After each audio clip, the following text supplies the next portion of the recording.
warahmatullahi wabarakatuh. Waalaikumsalam warahmatullahi wabarakatuh. Alhamdulillahirabbil alamin. Alhamdulillahil ladzi yahyi wa yumiitu. Amada abadana wa rasna syamsan layali fi suduril lana al-baram. Raditu billahi rabban wa bil islam dinan wa bi Muhammadin nabiyyan wa rasulan wa bi ali imam wa hukman. Rabbi israh li sadri wa yassir li amri wa hlul 'uqdatam min lisani yafqahu qawli. Rabbi zidna 'ilman warzuqna fahman bi ya rabbal alamin. Bersyukur kita kepada Allah Subhanahu wa taala dan mengucapkan alhamdulillah karena pada sore hari yang berbahagia ini meskipun dalam keadaan cuaca hujan, alhamdulillah kita tetap bisa dipertemukan oleh Allah Subhanahu wa taala di dalam ruang ini. Mudah-mudahan pertemuan kita ini diberi oleh Allah Subhanahu wa taala dan mudah-mudahan kita yang pada sore hari ini mendapatkan berkah dari Allah Subhanahu wa taala. Amin ya rabbal alamin. Bersalawat kepada Nabi Muhammad sallallahu alaihi wasallam dan mengucapkan Allahumma shalli ala sayyidina Muhammad wa ala sayyidina Muhammad. Mudah-mudahan kita termasuk umat yang beliau yang mendapatkan syafaat beliau di hari kiamat nanti. Amin ya rabbal alamin. Apa kabar semuanya? Apakah sehat kerja? Sehat semuanya? Tapi namanya rahmat kalau dia memang kayak kembar ya kalau di sisa sama kayak kembar. Tidak ada ikatan saudara. Ya, baru kenal di sini ya berarti. Ya. Sebelumnya di sini semuanya sudah pernah belajar Al-Quran? Sudah. Sudah tahu Al-Hijaiyah? Sudah. Siapa yang tahu di sini apakah manfaat daripada kita mempelajari Al-Quran? Ayo, siapa yang bisa mengerti apakah fungsi atau apakah manfaat yang bisa kita pelajari ketika kita mempelajari Al-Quran? Ada? Atau khususnya ketika kita belajar tentang huruf dalam Al-Quran, apa yang akan kita lakukan? Ya, silakan kita nanti, satu silakan. Siapa yang bisa? Oke, silakan bilang. Dengan memulai dari Al-Quran atau huruf hijaiyah itu kita bisa untuk menyempurnakan bacaan Al-Quran juga. Ya, itu yang pertama ya. Ketika kita mempelajari Al-Quran, khususnya ketika kita mempelajari makhluk huruf dalam Al-Quran, itu akan menyempurnakan bacaan kita. Yang mana ketika kita sholat itu wajib hukumnya kita membaca surah Al-Fatihah. Yang mana Al-Fatihah itu seluruh rangkaian di situ adalah huruf hijaiyah. Ya, maka ketika bacaan kita bagus, maka ketika huruf kita bagus, insya Allah bacaan kita juga bagus dan insya Allah sholat kita juga akan diterima. Itu manfaat yang pertama. Ada lagi manfaat yang lain? Dari Rahman.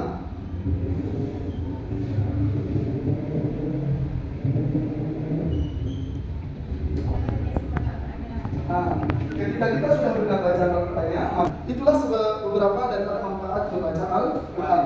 Sebelumnya di sini siapa yang sudah pernah belajar tentang makhrij huruf?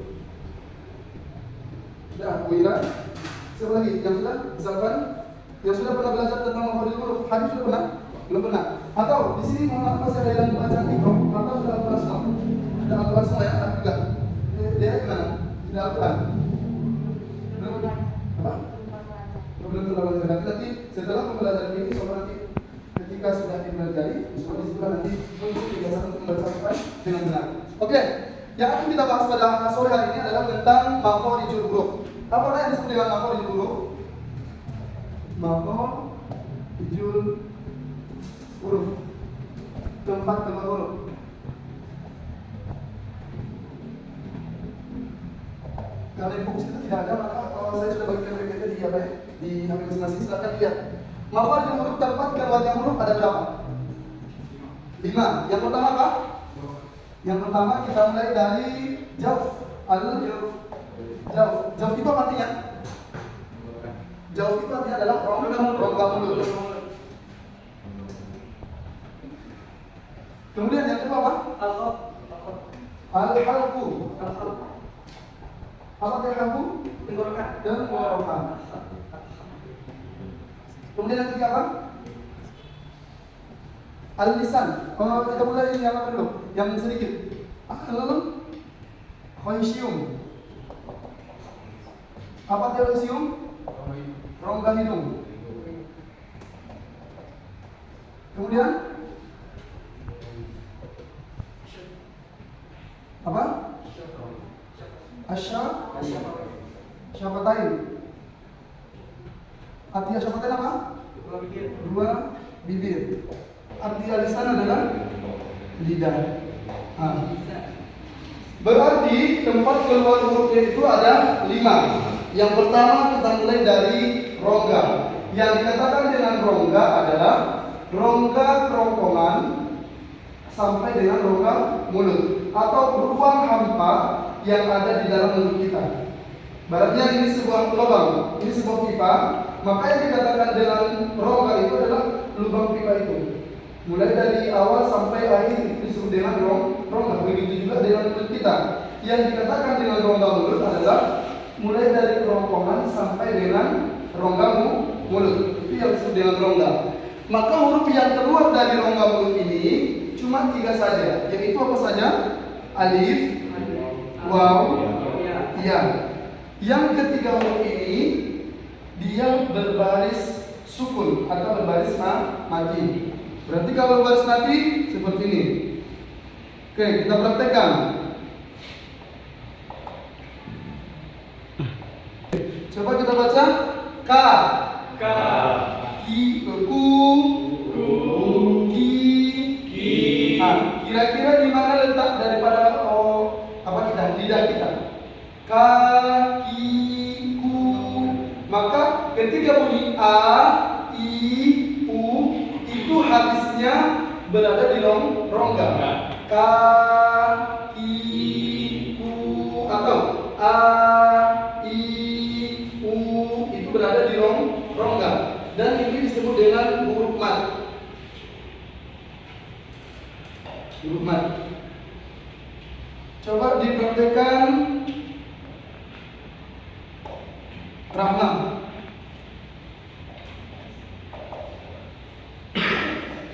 Nih. Nah, ingat kalau dia berbicara tentang mat cuma 2 harakat. Ma atau satu ayunan. Ma, mu, mi itu satu ayunan. Ya, coba sama-sama. Ma, mu, mi. Beda dengan ini. Kalau ini dibaca apa? Ma. Tidak ada panjang di situ ya. Kira-kira tentang rongga mulut ada yang mau ditanyakan lagi? Dan ini nanti paling banyak bacaannya terdapat dalam Al-Quran. Karena di rongga mulut ini adalah bacaan mat. Paling banyak bacaan mat di dalam Al-Quran. Contohnya, ayat pertama surah Al-Fatihah. Apa surah Al-Fatihah pertama? Bismillahirrahmanirrahim. Ayat kedua, Alhamdulillahirabbil alamin. Nah, ingat rongga mulut yang sini alif wawiyahnya yang berbaris sukun. Harus ingat ya, alif wawiyahnya harus berbaris sukun. Ar-Rahmanir-Rahim. Maliki juga di dalam rongga. Maliki. Maka ketika membunyikan huruf a, buka mulut. A. Ketika mengucapkan bunyi kasroh, tekan. I. Ketika mengucapkan bunyi dhammah, mengangkat sedikit. U. A. I. U. Coba sama-sama. A. I. U. Coba diperhatikan. Ketika saya membaca seperti ini, Alhamdulillahirabbil alamin. Satu. Kemudian yang kedua, Alhamdulillahirabbil alamin. Kira-kira bahasa mana yang paling bagus? Dua. Apa yang menjadi perbedaan yang pertama dan yang kedua? Siapa yang? Tidak dibuka. Kemudian yang kedua, mulutnya dibuka. Ketika mulut kita sudah dibuka sesuai dengan kaidah pembacaan Al-Quran, maka disitulah bacaan kita insyaallah menjadi bagus. Oke, lanjut kita kepada tenggorokan. Tenggorokan ini dibagi menjadi 3 macam. Tenggorokan dibagi menjadi 3 macam. Yang pertama, tenggorokan atas, tengah, kemudian bawah. Oke, huruf tenggorokan. Siapa yang tahu mana tenggorokan? Di mana ada tenggorokan itu? Sini. Nah, inilah yang namanya dengan tenggorokan. Mana itu tidak diketahui. Oke, kerongkongan atau tenggorokan atau kerongkongan, hurufnya ada apa? Bagiannya ada 3. Yang pertama adalah bagian atas, bagian tengah, dan bagian bawah. Huruf daripada bagian atas yaitu huruf kho dan huruf ghain. Kho dan ghain. Kemudian tenggorokan yang di tengah adalah huruf ha dan huruf ain. Kemudian tenggorokan yang di bawah adalah huruf ha atau hamzah.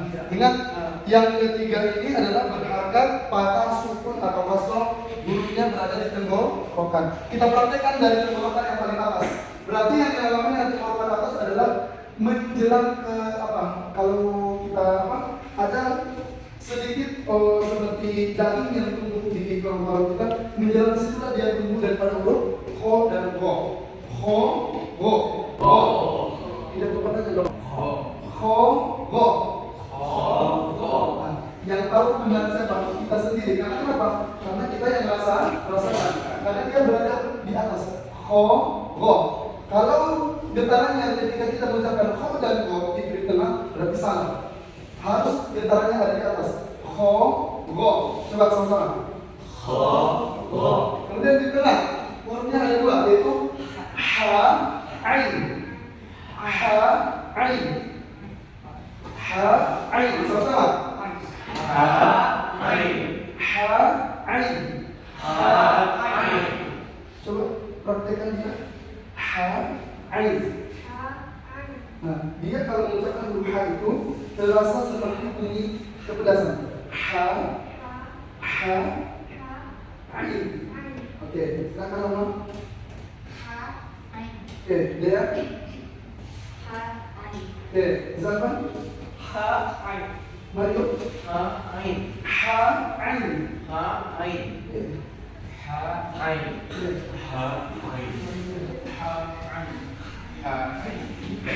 Ha, itu.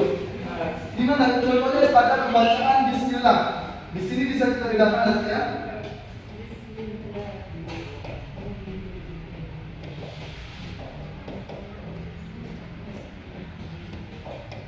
Nah, di sini ada dua huruf ha yang berbeda. Ha dan ha. Bismillahi hi. Dia lebih berat ya. Bismillahirrahmanirrahim. Ketika pengucapan di sini terjadi hamas atau mengalir, roh gitu. Sementara di sini tidak boleh mengalir, roh. Bismillahirrahmanirrahim. Terus sama-sama. 1, 2, 3. Bismillahirrahmanirrahim. Oke, coba ayat pertama surah Fatihah sama-sama. Alhamdulillahirabbil alamin. 1, 2, 3. Alhamdulillahirabbil alamin. Ayat ketiga. Ar-Rahmanir-Rahim. Ar-Rahmanir-Rahim. Maliki Yaumiddin. Iyyaka, ini paling sering salah nih, orang banyak baca iyyaka, tapi dia harus ditekan. Iyyaka na'budu wa iyyaka nasta'in. Iyyaka na'budu wa iyyaka nasta'in. Itu dia huruf yang di bawah. Ihdinas siratal mustaqim. Siratal ladzina an'amta 'alaihim.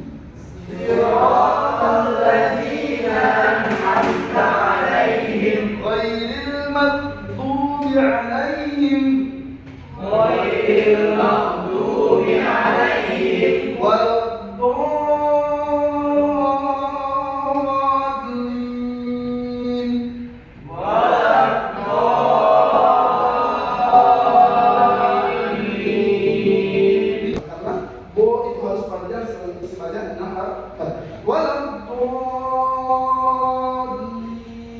Mau sendirian pun atau khususnya dalam salat berjamaah itu kan 50 menit. Tapi kalau kita salat sendirian berarti kita yang berakan bacaan ini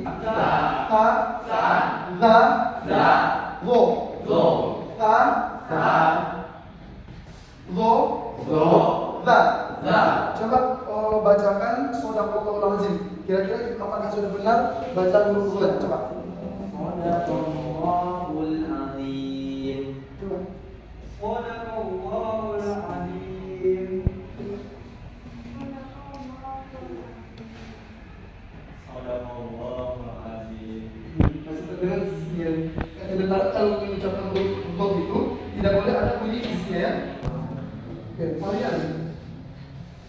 Dia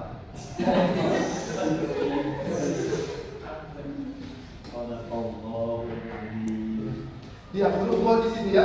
Pangkal di ujung lidah ditempelkan ke ujung gigi seri atas. Ujung gigi seri atas berarti dua gigi atau yang disebut orang dengan gigi kelinci. Karena dua dia yang besar gitu kan. Rim di situ kan tempelkan. Shadaqallahul azim. Rim seperti itu ya. Nah, kemudian ada huruf yang ditempelkan ujung lidah ditempelkan ke ujung gigi seri bawah. Berarti di bawah lagi. Yaitu hurufnya apa saja? Sin, Zai, dan huruf So. Dan tiga huruf inilah yang harus dibaca dengan berdesis. Coba kita baca. Bis. Ingat kalau membaca huruf sin harus ada bunyinya. Bismillahirrahmanirrahim. Contoh. Bismillahirrahmanirrahim. Itu huruf Zai. Nah, huruf So. Zai. Nah, huruf yang tiga ini harus dibaca secara berdesis. Sa, So, Zai.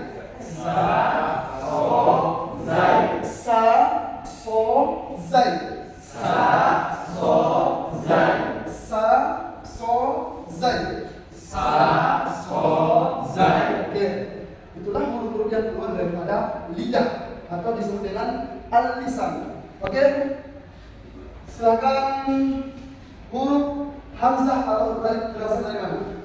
Tempat keluar huruf hamzah atau alif dari mana? Lam, nun, ro. Lam, nun, ro. Coba dibaca 3 kali berulang-ulang. Lam, nun, ro. Kira-kira kalian di mana letak huruf lam, ro ini? Lidah ditempelkan mana? Ya, lidah ditempelkan ke langit-langit. Karena dia bagaimana posisinya? La, nun, ro. Dan khusus huruf ro ini satu-satunya huruf yang boleh dibaca dengan bergetar. Ketika mengucapkan Bismillahirrahmanirrahim, bunyi huruf ro ini harus dibaca bergetar. Karena tidak mungkin baca huruf ro tidak tanpa bergetar. Coba bilang R. Karena ada getar. Ro. Ada getaran? Lam, nun, ro. Lam, nun, ro. Nah, huruf lam, nun, ro ini hurufnya di mana? Nun. Huruf ro lebih dipangkal daripada huruf ro, gitu ya. Lam, nun, ro. Lam, nun, ro. Seperti itu. Kira-kira masih ada huruf yang belum ada di sini? Coba diperhatikan. Kira-kira huruf hijaiyah berapa kemarin? Ini kan udah belajar tepi. Sini ya, tepi lidah. Karena cuma ada huruf satu. Huruf lidah bagian tepi ditempelkan ke gigi geraham. Bo.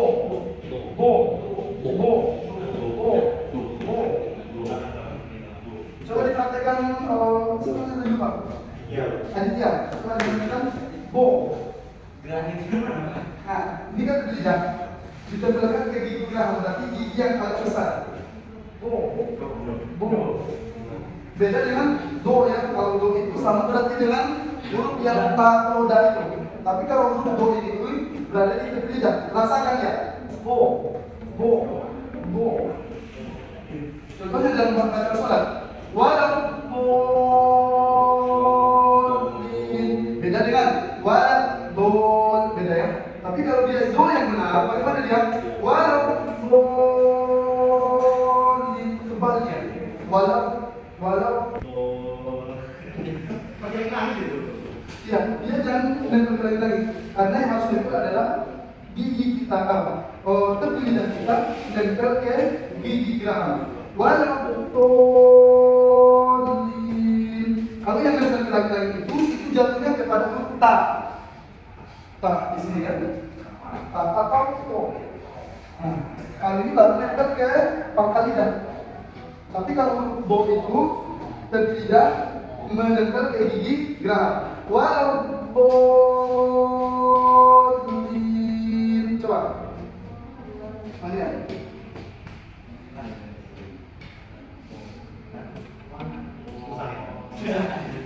Diulang lagi saja siapa di rumah ya. Coba Adib wal bolin.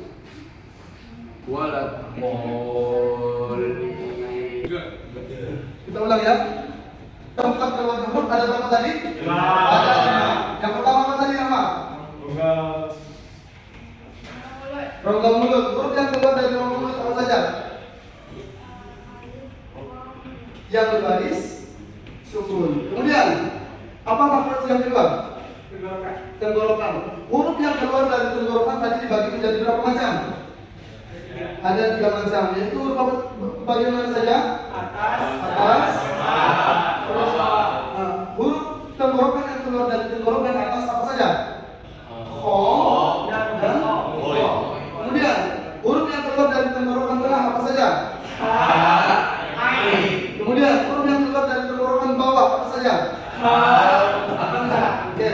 Yang ketiga, makhraj yang ketiga apa? Faisium. Arti al-faisium apa? Huruf yang keluar dari rongga hidung apa saja? Mim dan nun yang bertasydid atau seluruh huruf-huruf yang dengung. Contohnya huruf-huruf yang dibaca dengan gunna. Kemudian makhraj huruf yang keempat apa saja? Syafatain. Huruf syafatain apa saja? Waw, ba, mim, fa. Coba kalian praktekkan yang ba dan mim. Waw, ba, mim, fa. Betul, coba. Waw, ya. Ba. Waw, ba, mim, fa. Oke, Aditya.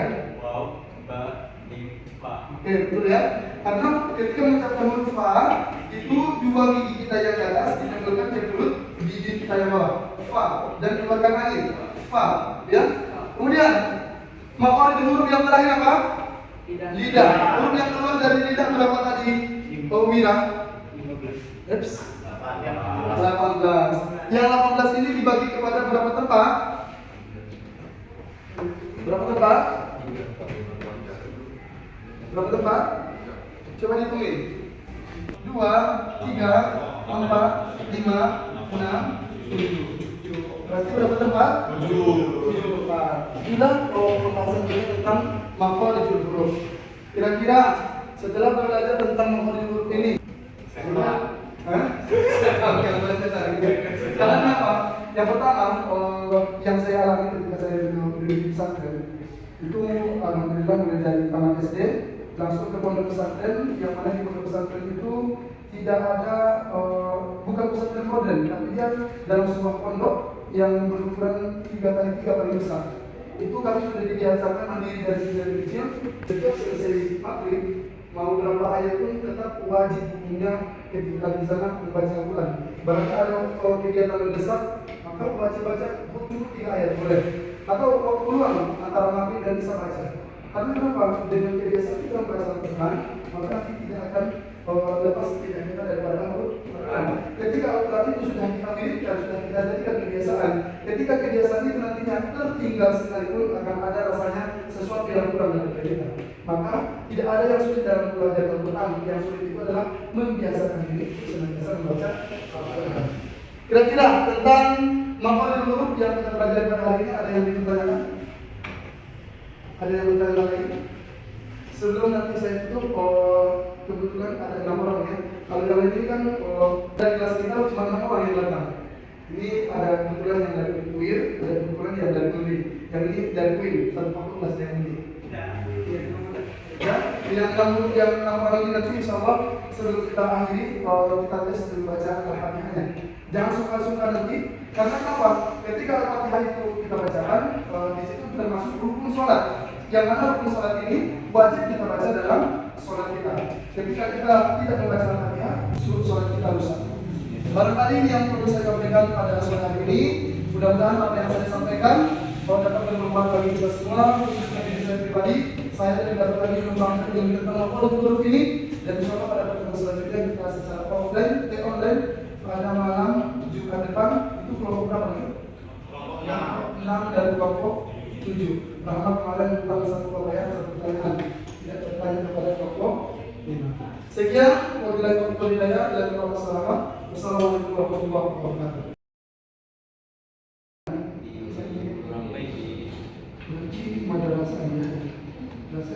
Kalau itu kalau apa ya, sudah terbiasa dulu.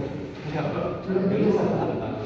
Di semester 1 saya di posisinya jarang masuk. Terus semester selanjutnya kan kelas 11 itu COVID.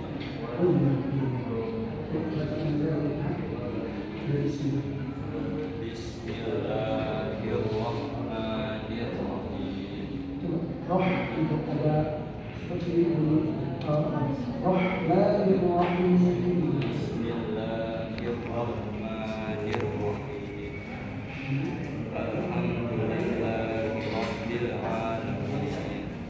Ar-Rahmanir-Rahim.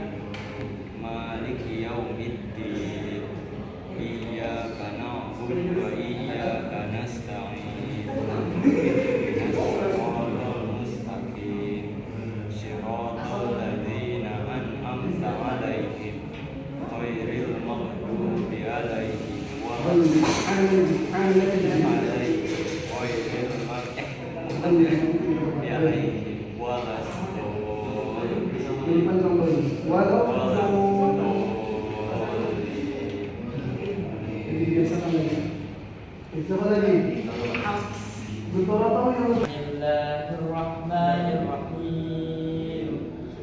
Alhamdulillahi rabbil alamin. Ar-Rahmanir-Rahim. Maliki yaumiddin. Iyyaka na'budu wa iyyaka nasta'in. Ihdinas siratal mustaqim. Siratal ladzina an'amta 'alaihim ghairil maghdubi 'alaihim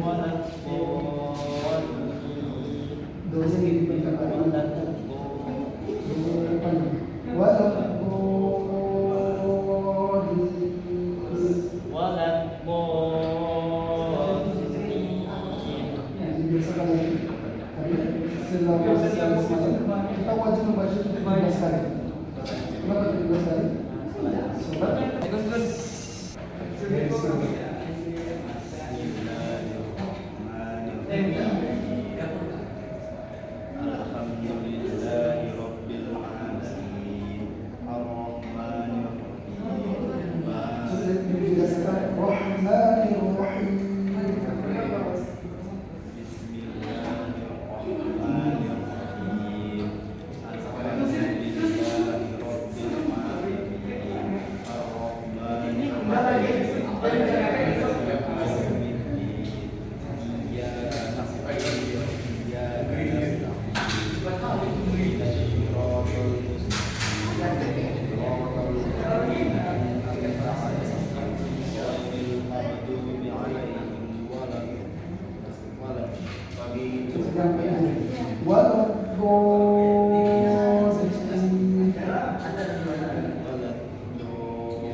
Perbiasaan karena dia harus berada